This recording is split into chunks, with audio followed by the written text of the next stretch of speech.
The All right, so hello everybody and welcome to How to Land a Job in 2025. My name is Albert of Albert's Job Listings and Referrals, or Albert's List. You might have found me on Eventbrite, you might have found me on Facebook, or you might have found me on Meetup. I'd like to welcome you all. And today we have an action-packed webinar with a lot planned. We're going to be talking a lot about current events. We're going to be talking job search strategy, and we're going to be talking about everything in between. I'm also going to try and not get too political, but knowing that the state of the job market is as where it is, in alignment with everything going on in today's world, I want to just offer that warning before we get started. Nothing is meant in commentary, only in how it downstreams into your career. So, a little bit about me. I'm a Bay Area born and raised job search entrepreneur.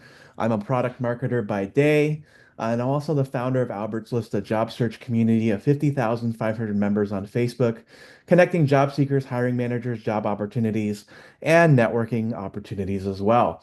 You can join at the Facebook link here, or you can just go ahead and put up your phone, and that will send you directly to the Facebook group. I'll have my LinkedIn a little bit later that you can connect with as well. And so the agenda of of where we're going at today is we're going to talk a little bit about the state of the job market, and we're going to blend that with how the predictions for our 2025 job market have been going so far. If you're watching from abroad, if you are watching domestically, you know that there's a lot going on in today's job search, and that it ain't it's going through a little bit of something, especially here in America, especially if you've watched the stock market over the last couple of days too. And then we're going to connect that a little bit to changes that you can see in the job market and things that you can do to really take to really understand how the job market changes. The hint on that is if you've been to one of these webinars in the past, that a lot of the fundamentals still remain the same, but it's also a lot different given where everything is going. And then finally, we'll take action, and then finally, we'll do some Q&A in the entire process. All right, so our goals for today's webinar is to provide you that 50,000-foot view of the job market and then zoom in a little bit to understand everything that's going on. We want to leave you empowered to embark on your job search and really give you that power to understand what is going on, to understand where your power lies when it comes to the job hunt. And then we want to give you the resources to move forward with hope. So, there will be some things that you can purchase at the end of this webinar, and there are also just some things that you can sign up for as we go through in the month ahead here.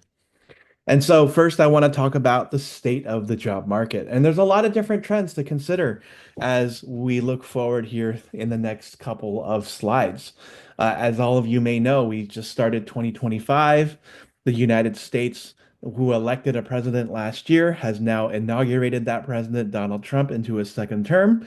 And we are looking into all the various different trends and just things coming in out of the Biden administration that may be impactful for you today. Late breaking, of course, as we've just heard, is that the Department of Education here in the United States is about to cut about 50% of its workforce, or 1,300 people. So you can add that almost to the government layoffs that we've been seeing over the last couple of days.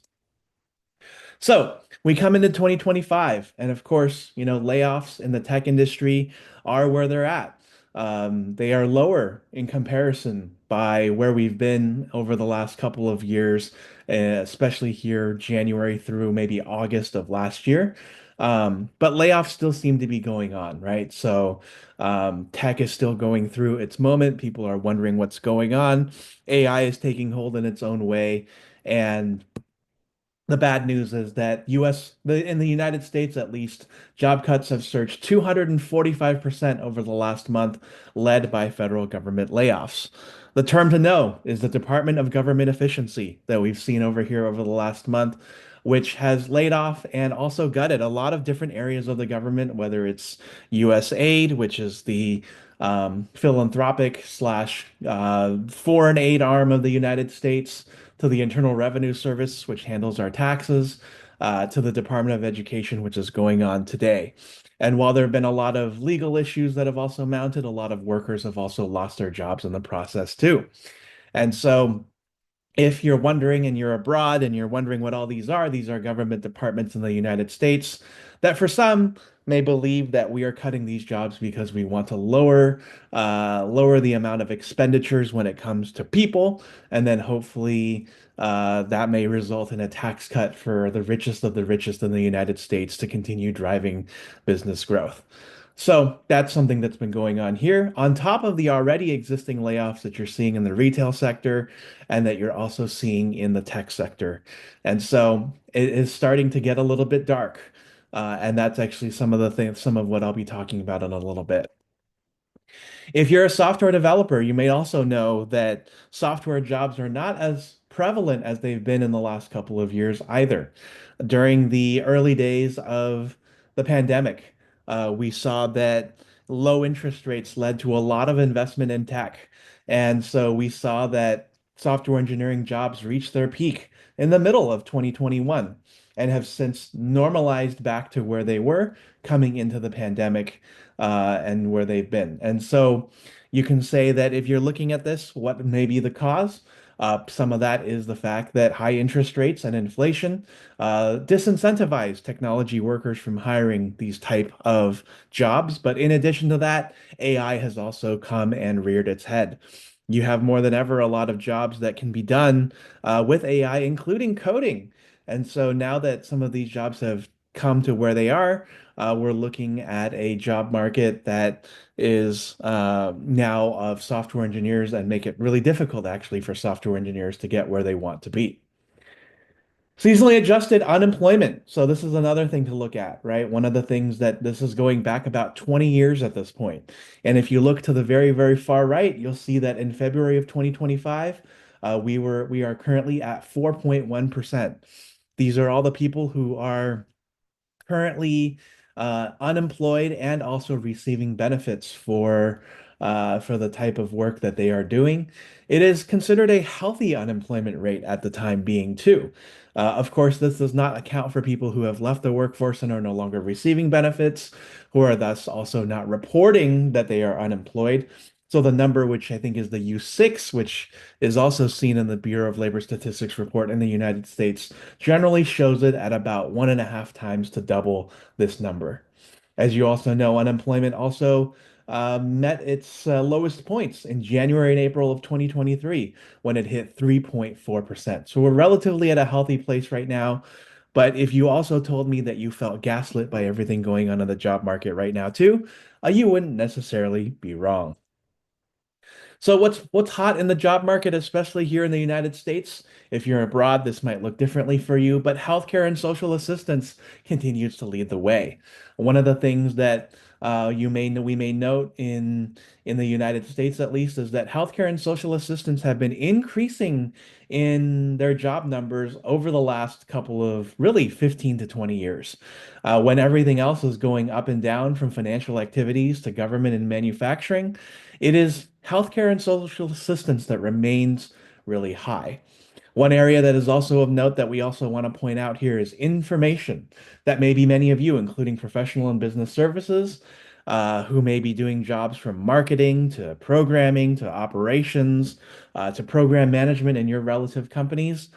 That has been in a recession for the last couple of years, especially since the middle of 2022.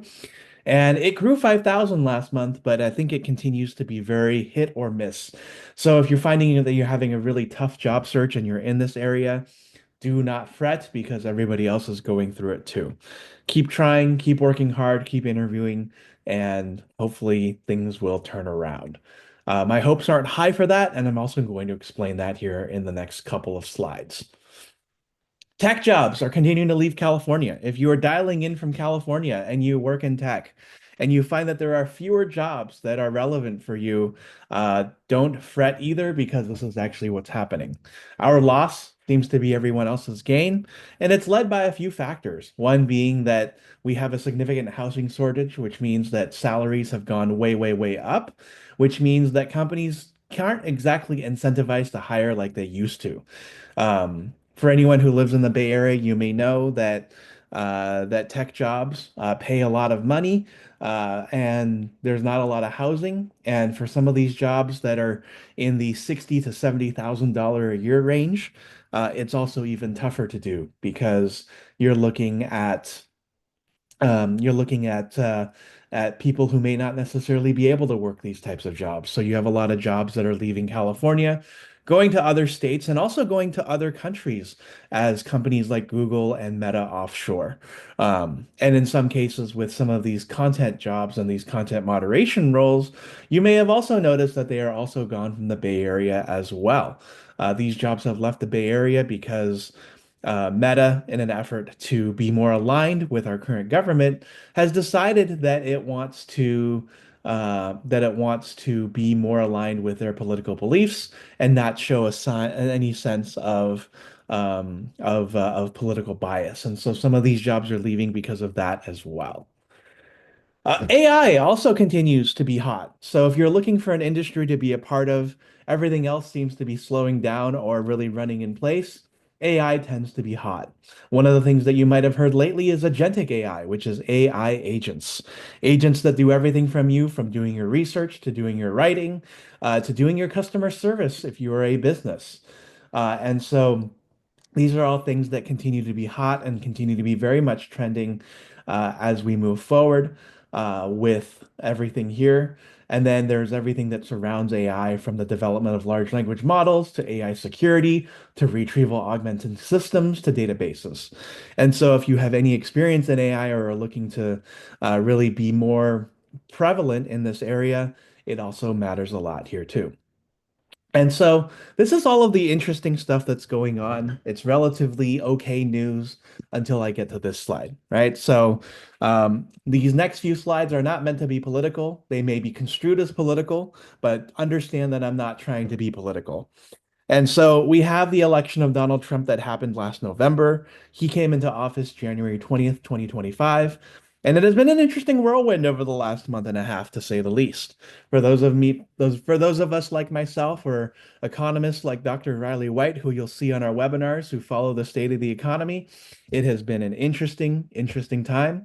He's come in, and over the last 6 weeks or so, he has transformed the government in different ways that have been very unexpected, and also expected too. And we're gonna cover those a little bit in a little bit here. So one of the things that's going on is that federal workers are being laid off at a breakneck pace. So over the last couple of weeks, and this data is accurate as of February 20th, 2025. We've seen workers laid off from various organizations within within the federal government, led by the IRS, the Department of Health and Human Services, the Forest Service, the Department of Interior, and the Department of Energy. And so this is all in an attempt to lower our spending, and also lower the debt in some ways as well, and also to create what we're talking about as, a more efficient government. For me, when I look at these things, I'm looking at jobs, right? So, as the founder of Albert's List, I'm mostly interested in helping people get hired, stay hired, so that they can focus on the rest of their life. When I look at that, it is unfortunate to see that there are so many being let go, and I hope that everybody finds a new place that they can be as soon as they possibly can. Of course, what this also leads to downstream is increased unemployment. A lot of folks who have also left these roles have also received buyouts. And so we'll see how long it takes for these numbers to make their way through the government. I do think that if we're looking at our first negative jobs report, it may occur sometime in the April timeframe or May timeframe as these numbers solidify, and that would be the first time since the pandemic in 2020. And since the non-pandemic era, it would be the first time really since 2009, 2010. So for those of us who've been working for a long time, it has been a good run, and we're going to see what kind of downstream effect all of this has. The other thing that's been coming lately that no doubt have you might have seen in your stocks and or just watching the financial market are tariffs. And so tariffs have been taking hold, going against countries like China, like Canada and Mexico. And these have also injected a shock into the market because they affect our import and export and will no doubt also affect our consumption. If you get goods from any of those countries that have been impacted by tariffs, you'll no doubt notice that some of these things have grown in price. And this also has a downward impact on jobs as well, because less demand means that there may be less workers needed to help market, help sell, help produce any of these goods. And so this is the downstream effect of tariffs. And as we have seen over the last couple of days, it has had this impact on the stock market with trillions and trillions of dollars wiped out. And so, yes, you may say the tariffs are working. I kind of am thinking, well, if it brings the right people to the negotiation table, then I would say that they would be working in their sense. So hopefully these things get figured out quickly so that people can get back to work and so that we can, figure out what we need in order to figure out that trade becomes more fair. Right. So that also plays into our consumer price index, which, as you know, is pretty much the cost of a basket of goods as it relates to inflation. Since peaking at almost 9% here in 2022, it has dropped down to 3.3%. And where it goes in the next couple of months, maybe one way or another. We will see. And so, as you know, if you've been on one of these webinars or you're well versed in economics, the consumer price index is also very much tied with how the federal funds rate or the interest rates are done. And so when it looks at that way, when interest rates are higher, employment is something that is not readily available because businesses don't necessarily want to hire and don't necessarily want to spend the money or invest because their cost of that money is a lot more expensive. On the other hand, when interest rates are lower, as you can see during the 2020 to 2022 timeframe, we had a lot of employment because money was practically free or cheap. And at that point, a lot of people were willing to invest in everything from buying homes to starting companies because they knew that they could get funding at a very, very low cost and be able to scale up quickly. When it comes to the market it is now, it's a lot harder for these companies to invest because they know that they have to pay the 4.75% plus whatever extra rate to get into the market. And that's why right now you have companies like in the AI field that are doing really, really well because they are on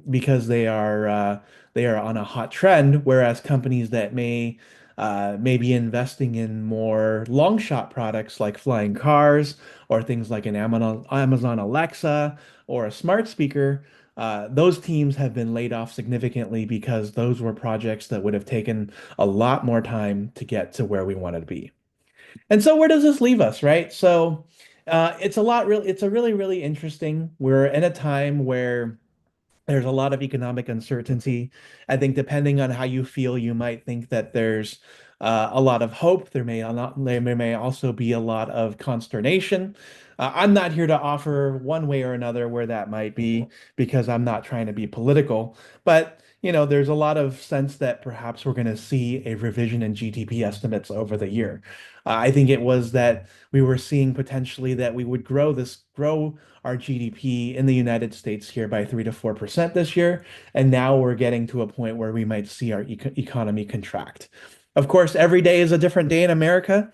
And when you have a president who is looking to do a lot of things and do a lot of things fast, these predictions may change very, very quickly. And so, how does this relate to your job search? If companies feel like they are discouraged from hiring due to economic conditions, then they may pull roles off the market. If they're feeling hopeful and they're feeling like they want to align with some kind of trend, then on the other hand, they will feel a different way and they may be willing to hire. And so I want you to really keep in mind that it's important to follow the trends. It's important to follow what is important for what this government currently cares about and see where that aligns with your job search and and your skills. And so forward forecasts, I come into this thinking, perhaps opposite of some of you, that it's actually not looking as good as we thought it would be. I don't necessarily see tariffs as good in the long run. If we can come to resolution quickly, then I can change my mind. But I would say that tariffs, federal government layoffs, and AI all bring significant downward pressure into what we're looking to do when it comes to our own individual job searches, right? Because tariffs disincentivize hiring. Federal government layoffs add more people into the job market, including also private sector layoffs. And AI with a specter of automation all make your job search harder because you're competing with more on the market. And so, as you're competing with more on the market, it means that you need to be absolutely precise when it comes to your job interviewing, when it comes to the resumes you're writing, when it comes to the networking that you're doing. And the closer that you get to knowing what it is that you want to do, the easier your job search will be. If you're unfocused in your job search will take significantly longer. So, what's going on with all of this is that markets are responding accordingly to the increased uncertainty. Until we get that certainty back, until the discussions bring people to the table, then we'll be at a point where we likely feel like everyone wants to start hiring again. AI also remains a very interesting area, although a broader information recession continues. If you're not learning AI skills, which is one of the aspects of what we'll be talking about, that's something that you need to get on now. ChatGPT is free. There are also other AI tools, and I encourage you to experiment and see what the use cases are for your job search and for your area of expertise. All in all, it's difficult for me to say how the rest of the year will go. This is going to be a month by month, week by week thing for me as we look into this job search and this job market. And Albert's List will be here every step of the way. I encourage you to join our community. Encourage you to join all the webinars that we have and keep this conversation going as we experience 2025 together. So ultimately, if your job search has been a struggle, it is not just you, but there are other ways around it that we can figure it out. And that's generally the fundamentals, right? But before we begin there, I want to actually get to the 2025 predictions. If you joined us at the beginning of January or at the beginning of December, you'll know that we did some predictions in terms of where we stand. And so some of these things have changed and I've crossed them out because I want to make sure that I stay on the record, right? So political downwinds are going to matter here. As I've said that we've made that we are going to talk a little bit about politics, but the intent is not to get political. And I appreciate that no one is arguing in the webinar chat because that is totally not my outcome. So I totally appreciate that. I'd say that what I initially also said was that change takes a while to happen and it'll show up when you least expect. And I'm making a change to that and saying that change has happened very quickly and quicker than usual with the Trump administration. They are moving fast and they are breaking things. And those things may be to your benefit, and those things may be not to your benefit. But wherever you may be, if you're a government worker on this webinar chat, or you're somebody who is in the private sector and has also been impacted by layoffs, all of these things have downstream impacts. Some things are also going to remain the same, but the fundamentals are key. That's also another statement that I'm changing too. And that's saying that a lot of things are starting to change. And while the fundamentals do remain the same, they are also worth watching. And one of those things is what Art says here in the chat, which is that AI seems to be making it more difficult to talk to hiring individuals. And as I believe we see more people who enter into the job market, one of the things that we're going to notice is that there are going to be even more barriers to reaching the hiring manager. During the Great Recession of 2008, we had the emergence of tools such as Workday and Greenhouse, and all of these were applicant tracking systems that, for the greater part of the last decade, we were talking about how to overcome by writing resumes that would get read and get you put ahead. And what's that now currently become is a situation where not only are you trying to get your resume read, but you're also trying to master an AI chatbot, or you're also trying to master the filming of a video on your laptop that gets you looked at when it comes to your resume and candidacy. And so learning AI, but also being first when it comes to new job posting, or being somebody who gets in the know is really, really important. And so one of the other things is that most of these trends are US based, but also may apply in some cases internationally. One of the things I also want to mention here is that when the United States is going through what it's going through, You're going to see some of that impact in other countries because the United States is just that influential when it comes to the work front. If you have your hands up, by the way, please use the Q&A function or the webinar chat to engage. I will look at your questions as they come through that way, and I will answer them as they come in or towards the end, depending how detailed they are. Trust me, I am not trying to ignore you. All right. So the first prediction we made back in 2024 was that tech jobs start a comeback, but with a caveat. So one of the things that I made this prediction off of was the appointment of David Sachs to be his crypto and AI czar. Sachs, as you know, David Sachs, as you know, has the All In podcast, and he's also a prolific venture capitalist and serial entrepreneur. And so I was thinking early on that perhaps his pro-technology views would signal some kind of return to prominence for the industry. And that's yet to be seen. Some of the things that we've seen over the last couple of months is that the United States has started a crypto fund, but the excitement has yet to break through. Um, Bitcoin, cryptocurrencies, as you know, are currently on heavy discount. That is not financial advice. That is merely an invitation for you to go look at it on Google, Robinhood, or your preferred financial app in case you want to go get some Bitcoin on discount. We've also had 500 billion invested into Project Stargate, which is going to grow AI efforts in the United States. It's led by Oracle and a couple of other companies. And, it's still really early to say that because AI infrastructure takes a while to build out. But no doubt we're going to see jobs in data centers. We're going to see jobs in AI development. And the one that's probably the most interesting is that Apple also has made plans to reshore many jobs and build tech hubs in Texas and other areas of the Midwest.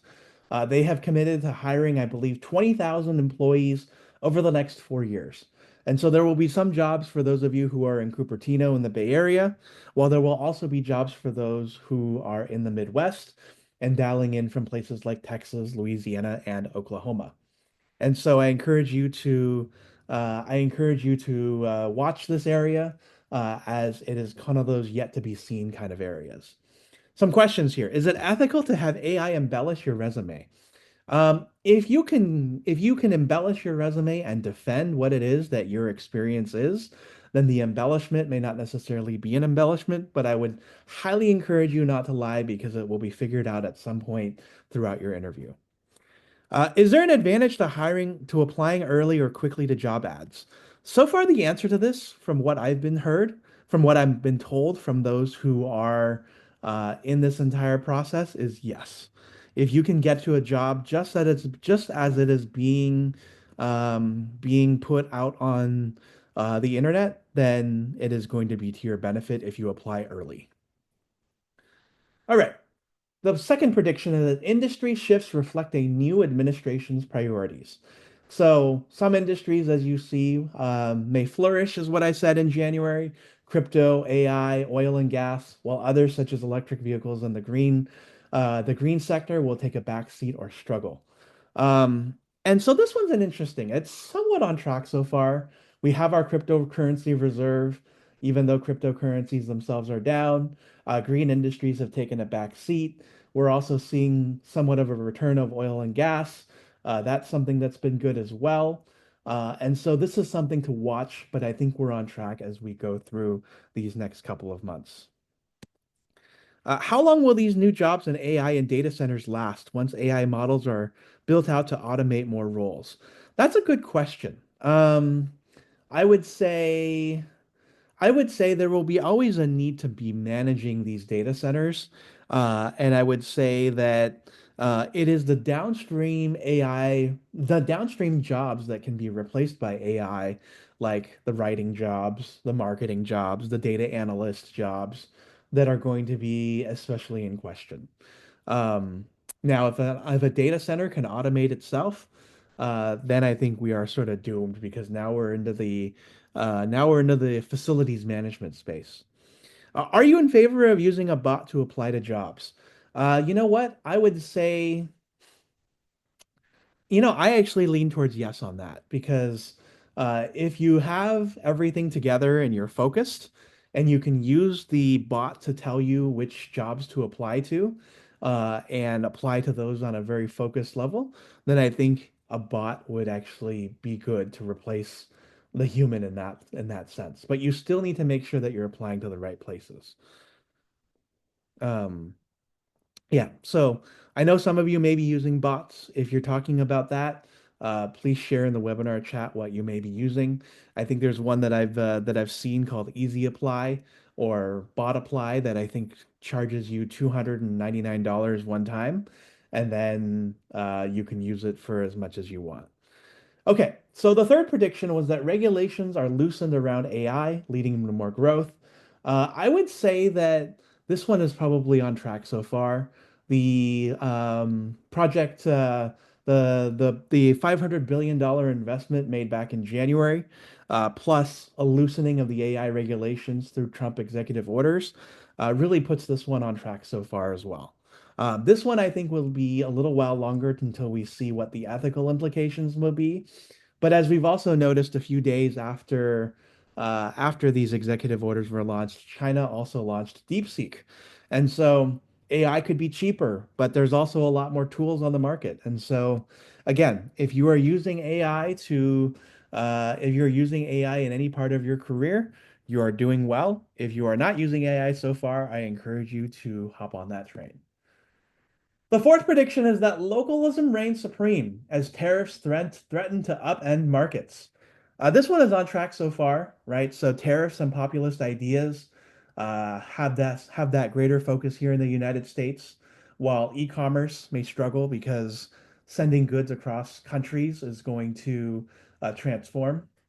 And so tariffs have been implemented for countries like Canada, Mexico, and China. And some tariffs have been walked back as well, including those on vehicles. And so the important piece on this is that it creates job uncertainty and layoffs in affected businesses. And so, whether this maybe affects your business if you work in the tech space is less so important, but it's definitely a trend that I wanted to bring up because I think that if you have this broader uncertainty and broader negativity, it may affect the job market sentiment overall. So, the hope is that everybody can come to the table, negotiate what they want, win what they want, and we all go back to hopefully being a little bit more normal again.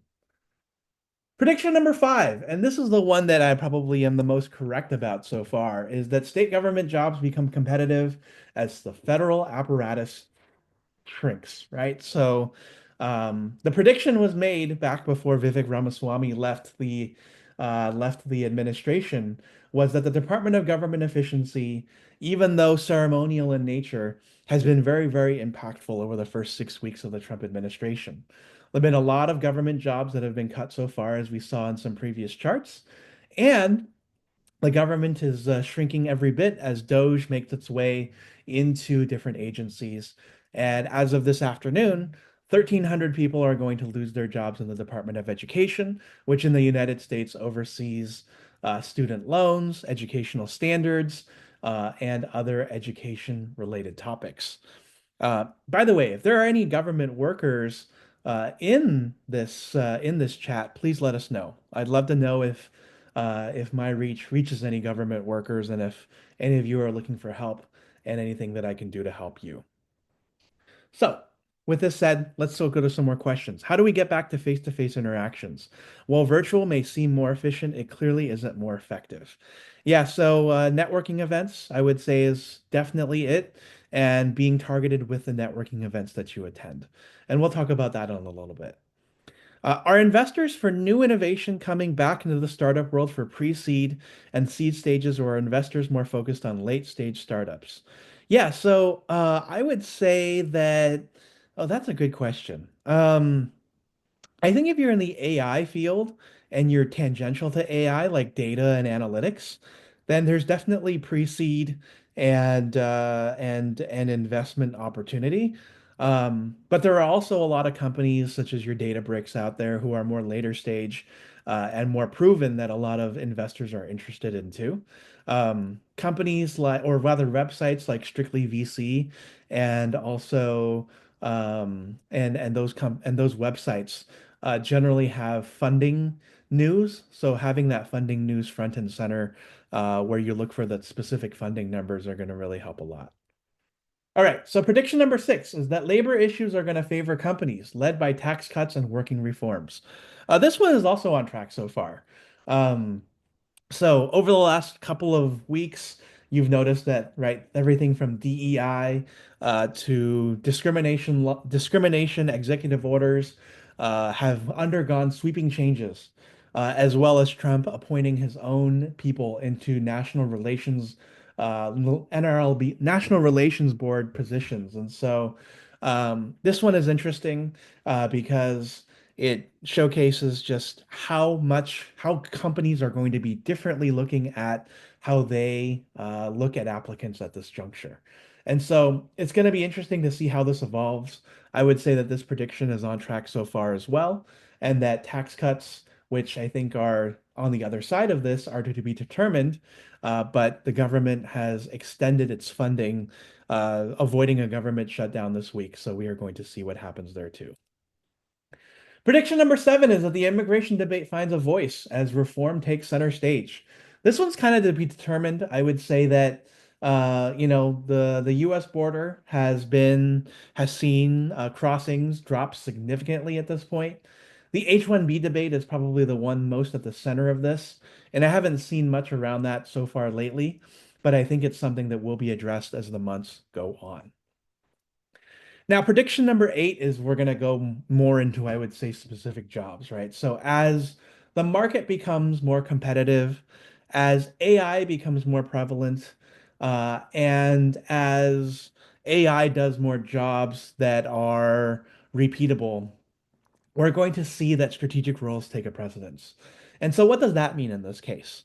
In this case, it means that if you are doing a job that is repeatable, that is doable by a machine today, where it can analyze data or it can write for you, then you are at a significant danger for what it is that and you're at a significant danger for your job prospects in the future.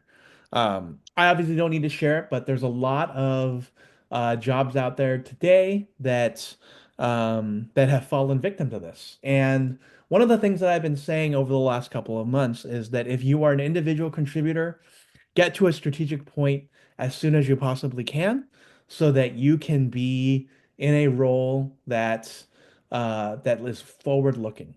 And I know that AI can also be forward looking as well, but if you're going to move into the future, you also need to be in a place where you have humans that are envisioning that future so that future can be pushed to. At this time, I would say that a lot of AI tends to be more process and action driven. But I would also say that with agentic AI coming to the forefront, which is AI agents that can do everything from research to writing to all your tasks, it's going to be very interesting to see how that affects jobs moving forward.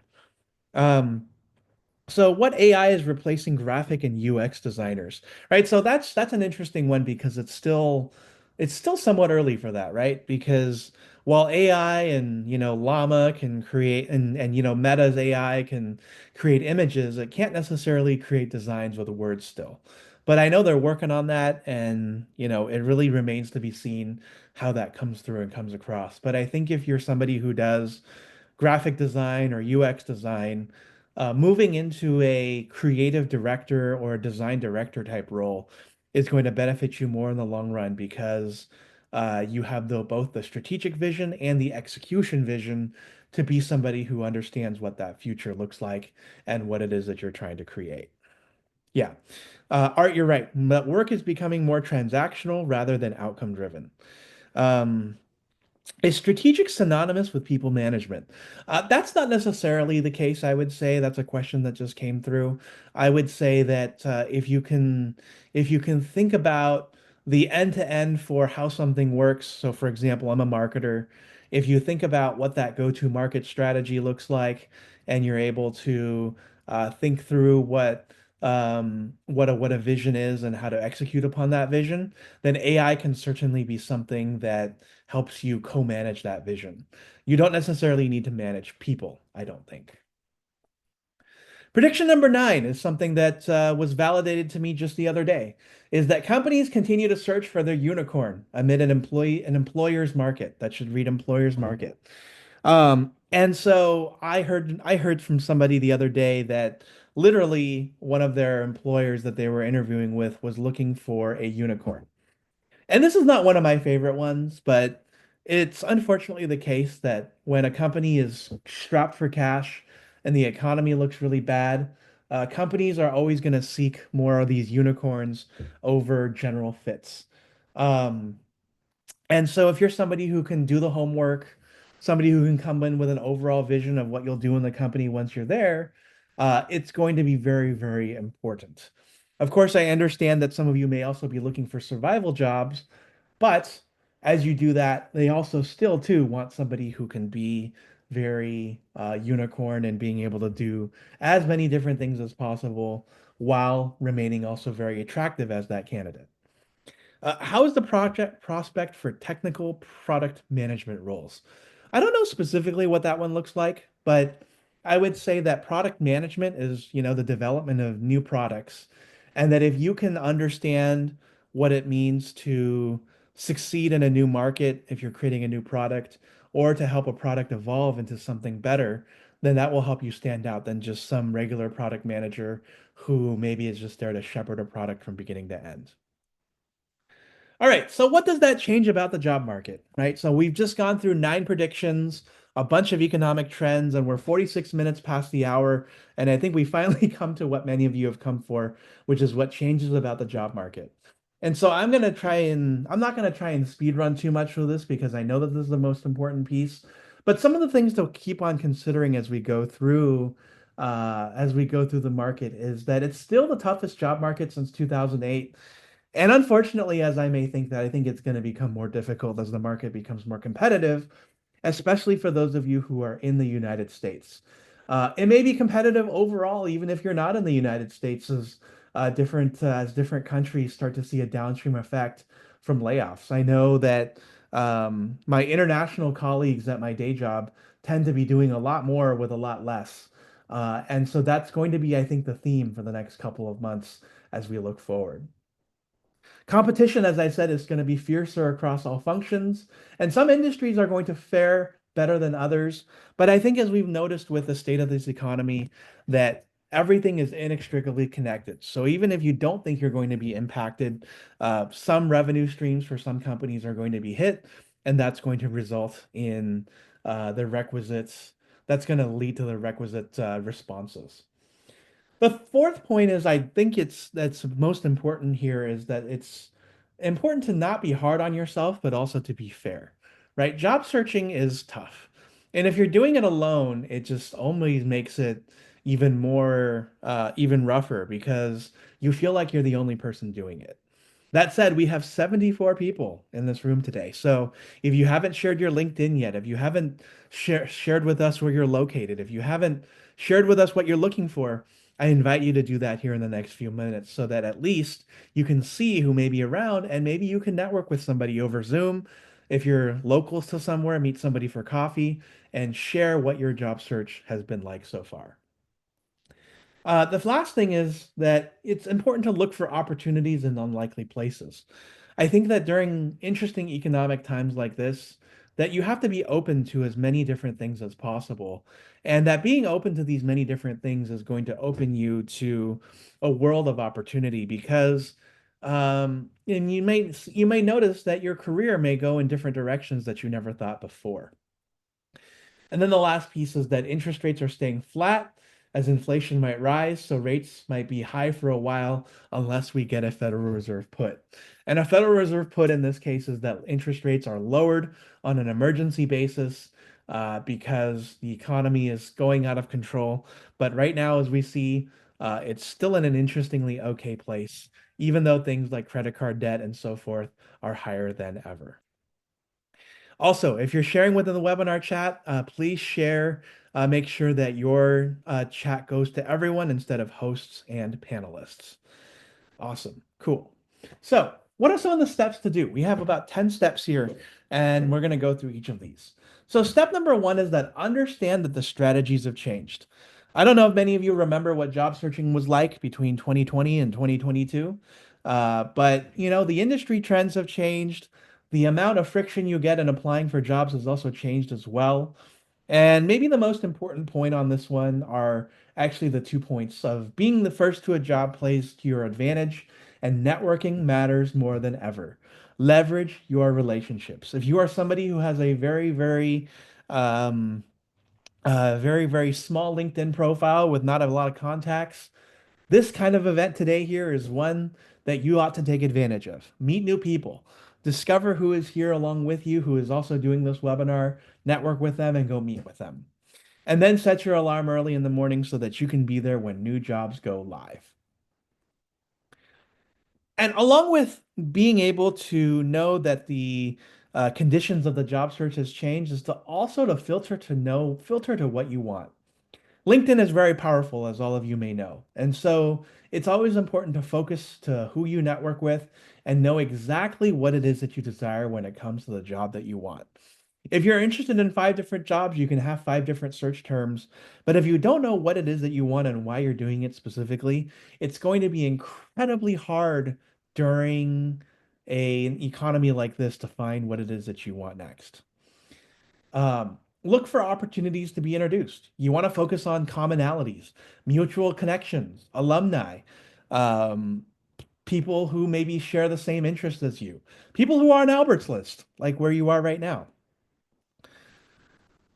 Step number two is to invest in yourself. So I know that a lot of us have imposter syndrome, but it's important to, really view ourselves as this business that we want to be in, where we're our own businesses and that we're ready to launch. I encourage you to continue investing in education and projects, even considering a side hustle, especially in these times when companies do have money, but they may not have all the money in the world to pay you, and there's a lot more channels than ever. I even think that maybe you could even invest in, being on social media channels and making a lot of money that way too, via TikTok Reels, Instagram, Facebook, etc. I know there are people who are doing very well at that right now as well. And so if you have passion for that, look into that. And then finally, to network in the right communities. Step number three is to build your personal brand. And many of you are doing that right now just by going into the webinar chat. And I want you to remember, it's not who you know or what you know, but it's who knows you. And the more attention that you are going out for there on the internet, the easier it is for people to understand and see you and be able to see who you are.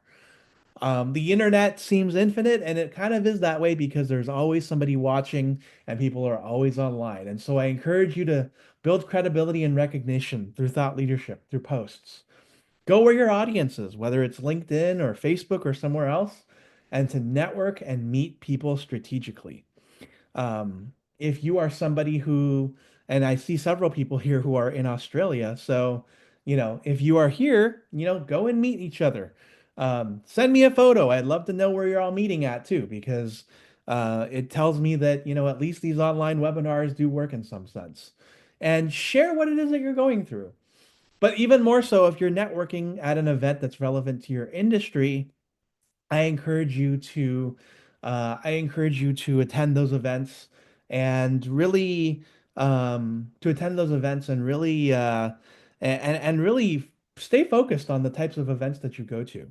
I spent a lot of my early career going to random networking events because I had no networking background. In 2025, if you're going to ask me to go to a networking event, it's going to generally be one that's in the marketing space, the job search space, or an event that's being hosted by a friend where I might meet other startup founders and entrepreneurs. And so it's very specific in that sense. And I encourage all of you to get very specific with that with you as well. So the thing that I want you to understand that as we go through all of this is that it's important to not take a great resignation mindset into a return to office world. I know for better or for worse, a lot of companies are implementing hybrid or return to office mandates. And you know what? I'm not actually the biggest fan of that because I think we all get a lot done when we're at home, and we also get a lot done when we're also getting a lot done when we are able to balance our lives. But a lot of that actually comes back down to control, and I think it's important that Even though we may not want to be under that control, we really need to adjust. And so, as much as I'm not for it, I also realize that these are also now the stakes within the game. Oh, welcome from London. I love it. All right, so why are these companies mandating return to office though? Any insights? Yeah, that's a good question. And if you were to ask me, it's because number one, they want control. Number two, they have commercial leases that they need to fulfill. And number three, they have believed after many years of believing that somehow that working from home was good, that being in the office is better.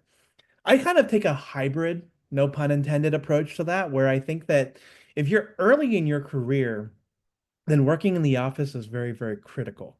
I would say that if you are later in your career and you're a more senior person, then being remote is okay because you already know what it is that you're doing and you don't need as much to hit the ground running.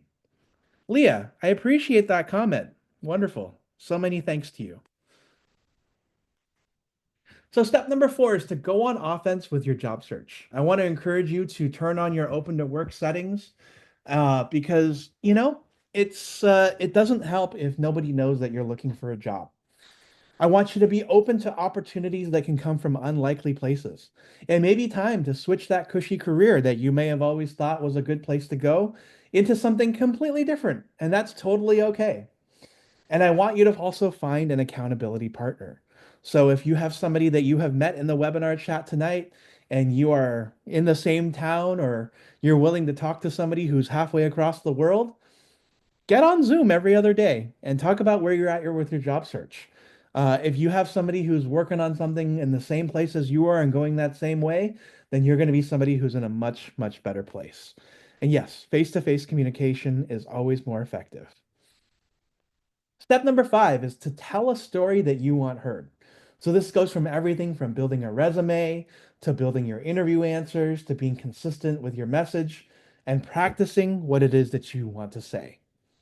Your resume is one of the most important documents, and it's also a document that is very linear in telling your story. I know a lot of us get fancy with colors and photos and things of that sort, but it is important that you tell a story that is easy to understand that people get. And yes, that is my phone number up there. So if you want to text me, please do so. I am happy to chat with you. I'm happy to talk you through your job search, or at least be somebody there who is supportive. Oh wow, I love it. Everybody is out here looking for an accountability partner. I love it. Thank you, thank you. I appreciate the community that you're all building here in the webinar chat right now. Step number six is to interview with confidence. And interviewing is an interesting one because if you can get an interview these days, it can be one of the most coveted things out there on the market.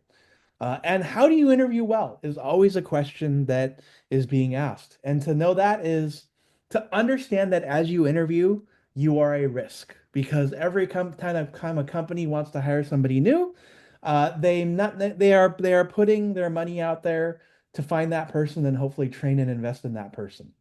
On the other hand, when you interview, you also want to position yourself as the person who has the most excitement to offer, somebody who has aligned skills and so forth. And so it's important to know that you have your star stories, know what you've done, know what you impact, and understand and share your special sauce. And so this is when it comes to when I talk about what's at stake, right? Because you're not just going into any company to work for that company, but you're also there to make your customers, your boss, your colleagues, the company, and hopefully the industry at large look really, really good. And I encourage you to be a part of that because I encourage you to understand that because a lot of people go into jobs thinking that they are there just for themselves. In reality, you are helping somebody else, for better or for worse, make a fortune. And if you can understand how that fortune occurs, then you're going to be in a much, much better place. And so, what are the types of interview questions out there? Ooh, okay. My display just stopped because my laptop decided to malfunction. Give me a moment here. Oh, no. Okay. Okay. So the reason why knowing and understanding what's at stake is important is because a lot of us go into jobs not really truly knowing what it is that we're looking for. And even more so, a lot of us go into jobs for ourselves. In reality, we're making a fortune for other people or helping somebody else grow their company. And so if you don't also necessarily know why you're in that company, then that also is going to make your job search a whole lot harder. Um, okay. Right, we're gonna change this a little bit here. Give me a moment. My screen has decided to not work at the worst possible time.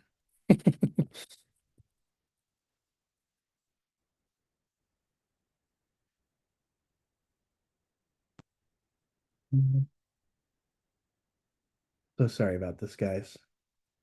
Okay. Yeah, no, I have three screens here and it can be really irritating sometimes. So let me see here. Share, because I know you don't want to see my face. All right, so there we go. I think you can all see this again, right? Wonderful. Um, cool. So, yes. Yeah, it was somewhat of a cable issue. Thanks, guys. I appreciate that. So, what are the types of interview questions that you're going to face? You're going to face fact-based questions where you figure out what it is, whether they know you know what you want or what you know about the company. Personality-based questions that test you for your self-awareness. Situational questions to test whether your past success translates into future success. Hypothetical questions to look at your vision, and then questions to understand where it is that you may be when it comes to where you want, where what you want from the company. Um, if I guess I'm looking at questions here. Yes, I do believe that you should turn on your open to work. And how many applications to submit per day per week, I think truly depends on the type of work you're looking for. I would say that you should focus on a hybrid of networking as well as applying. And I'm more of a bias towards networking because it is much easier to reach a real person or more important to reach a real person than it is to reach than to apply to something that maybe 500 people have already applied to. Step number seven is to turn job hunting into a habit. We've been talking about this here for a little bit now, in regards to having that accountability person. And so in this case, right, meeting people who are also networking or rather job hunting just like you. And the encouragement is to keep going until you not only sign a job offer, but also when you start. Um, you want to be consistent about job hunting and finding your next role. You want to be flexible and you don't want to, but you also don't want to sacrifice for the things that you truly want. I want you to really realize that in this tough job market, sometimes you just need a job to get you through the next few months so that everything will be okay. And then finally, it's okay to take a contract as just a bridge. And so if you have that 6 month to 2 year contract, take it because you never know what that may turn into. That is also in the realm of taking on opportunities that you least expect. All right, step number eight, and you're all doing this right now, which means that you're already in that process, which is to help others. It is a tough job market out there right now, and is one of the toughest markets that we've seen in almost 20 years. And so it's important to network and ask, but to also offer other people that help. Share listings that you see that may not necessarily be a fit for you, and boost each other's LinkedIn posts for greater reach. Some of the things that we could do here is we can create our own LinkedIn group, chat group based on the people who've attended this webinar today, and then amplify each other's posts. Step number nine is to understand that it's hard. Obviously, you know that it's hard, and that's why you would be here already. But to know that that it's not a friendly economy for many here, and that because competition is fiercer, you have to do what you must do to keep on track, but also give yourself that break if you need that break if things are getting difficult. And the fourth one, which, sometimes is even hard for me to think about given where we've been the last couple of years, is to know that it will improve. Everything that you do now is going to matter, and especially during these tough times, whether it's building new skills, building your own business, building a network, and so forth. A lot of the network that I myself built has been built over the last 10 years, but the foundations were built during the ends of the last Great Recession, which was 2008, 2009. I learned how to network in those times, and that has helped me and brought me those skills that lead me until today. Step number 10 is to borrow AI for help. And we do have webinars on this as well. And I can also provide perhaps a future webinar along these lines too. Free tools like Claude and ChatGPT can help you support your efforts, but you also must revise after the fact. You can also build yourself a custom GPT if you have a premium version of ChatGPT to help you with your job search and automate a lot of the process. And the key tip I have here is always to use act as if. So you can ask ChatGPT or Claude to act as if a career coach and use that to really assist you. And so here are some of the tools that I have going on, including ChatGPT that you can use and Claude for resume writing, cover letter writing, and so forth.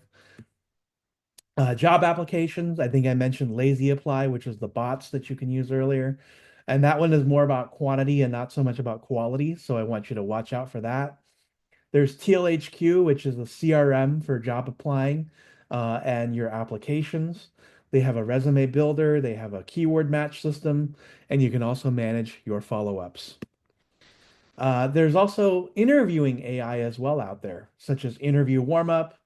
You can use ChatGPT by uploading your resume and uploading your cover letter, and then asking ChatGPT off of a job description to interview you.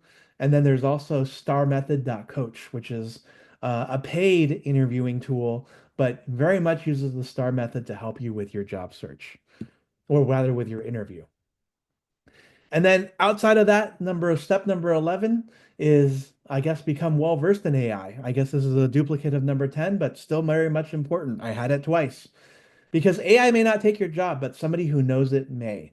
So you want to spend time to learn how to become an AI operator, apply it to projects, using it for custom GPTs, and understanding how it may work within your industry. And so, what do you do once you've been hired? Since we're coming towards the end here, a new job is a new beginning. So, now is not the time to rest once you get that new offer, once you get that contract role, but it is the time to keep going because you know that you know that you may be on the market soon, given its uncertainty. And even though you showed the hiring manager that you had potential, it is also now time to perform because you want to get that recommendation letter, you want to get that referral. Even more so to that, a new job also means new goals. You want to learn new skills, you want to earn more duties, you want to develop your leadership skills, and you want to build your AI skills to become indispensable.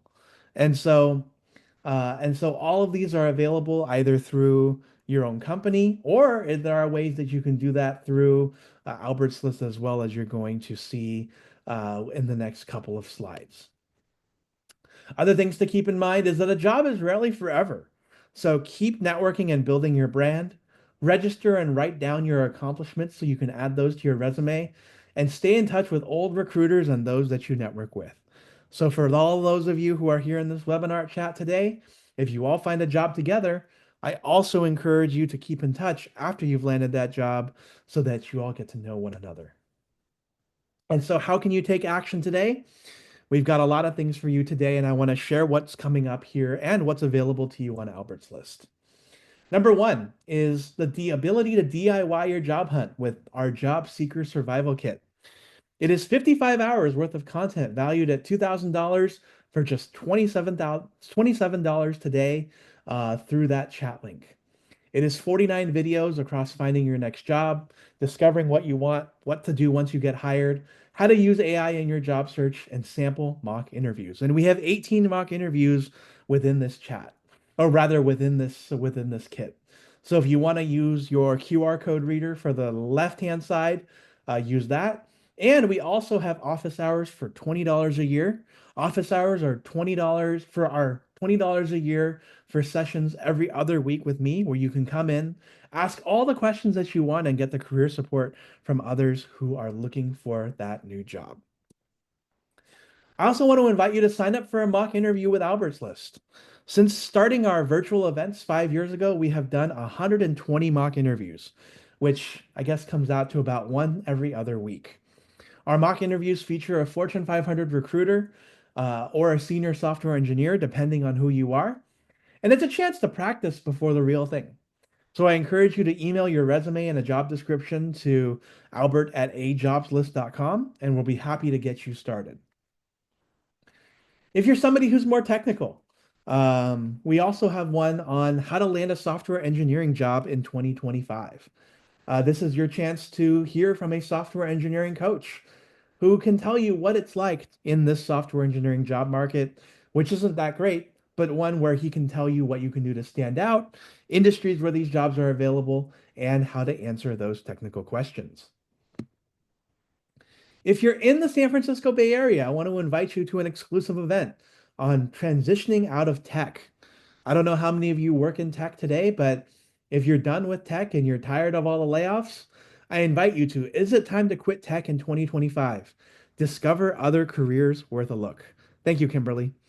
And so, what we have in this panel is we have panelists that work in government, financial services, archaeology, and health and wellness, as well as construction. If you're somebody who's been thinking about moving out of tech and going into something new, this is the panel for you because it offers some clarity around whether it's time to quit or not. And so I invite you to come with your questions. I invite you to come see whether reality versus the hype is real or not, and stay for the networking sessions afterwards. You're asking, is there a cost to do a mock interview? There is no cost to doing a mock interview. Our mock interviews are free. Yes, archaeology. Our archaeologist who is on that panel used to work in tech and went into something else. Then the next one is pick up AI skills with our webinars. So I mentioned earlier that it's important for you to learn AI, and there are two ways that you can do that coming up on March 19th and March 20th. And so we have one on how to build AI skills for your career, which is focused on how to prompt a website using tools like Replit. On March 20th, you can also learn how to build a consulting side hustle using AI. And you can apply those knowledge into your own industry, into your own expertise, and find ways to make even more money. So I invite you to sign up for those. You can sign up for one of them using the QR code here and join us and see what that's like. All right. And then if you have nothing to lose with your job search, I want to also invite you on March 20th to start with why, how to land the job you really want in 2025. And so this was a webinar about leveraging your strengths to get the job you really want, whether it's to go after your dream job in this tough market, understand what it is that you're capable of. And we're having this webinar led by an optimization coach who's been doing this for almost 40 years. So come check this out. It's free on Zoom and also an opportunity for you to see what's out there for you. And we're almost here towards the end. If none of those are of interest to you and you just want to learn about the state of the job market, I want to invite you to our monthly jobs report and inflation update. And that's also available here through the QR code as well. You can get the news and perspectives from a finance professor at the University of New Mexico. He is a economics doctorate, and he'll be sharing the trends moving the job market, including inflation, investments, recession fears, and all the layoffs that have been going on. I invite you to come with your questions and really geek out on the state of the job market because ultimately knowledge and applied knowledge is power. And so with that, I've come to the very, very, very end. I want to thank you for sticking with me for the last 74 minutes. If you're looking to join our community on Facebook, which has 50,000 people, check out the QR code above. It consists of all the various different, it consists of the main group that we have where you can network with people from around the world. If you want to connect with me on LinkedIn, this is the second QR code here. I am happy to connect you with anyone that I know. and help you out where I can.